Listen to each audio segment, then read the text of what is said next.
The assessment was written in the same season of stagnation that I was in when I wrote Impossibly Inevitable. I wrote Impossibly Inevitable in order to grapple with the understanding that God still loved me in the midst of that season. And assessment was my attempt to grapple with not only my failure, but also the indifference that I had settled into. I had gotten to the point where my failure and my sin and my lack of pursuit became my norm. And I hated it, but I also felt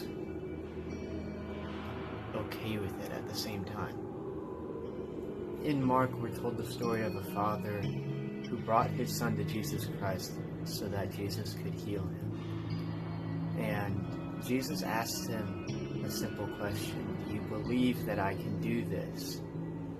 And the father replied, I believe, help my unbelief. That story has helped me get through some really rough periods in my life, because there have been times where I felt indifferent or powerless to get out of what I was in, but there was that spark of hope inside of me. I wrote the assessment in one of those seasons. See, I was mostly indifferent to where I was at in my relationship with Christ, but deep down inside of me there was the desire to be where He wants me to be the man that He wants me to be. I want to get better, God. Help my indifference. It's hard when the thing that you're fighting against is yourself. The music that Kaleb wrote carries you into the cave of isolation that the sea had caused me to drift into. And in that cave, I had to come to grips with my hand in all of this. I think there's a deep importance in coming to these moments of honestly assessing why we are where we are.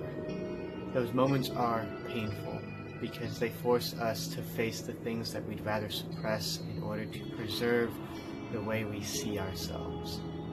But if we are brave enough to truly assess our situation, we'll come to find just how dependent we are on Christ. And maybe in that we can break out of the cycle of indifference that we've allowed ourselves to sit in. As always, guys, thank you very much for watching. If this has helped you at all, make sure to like it and share it with somebody else so that it might help them as well. The next video in this commentary series will be coming out tomorrow, and we'll be talking about Schrodinger's soul, so make sure to come back.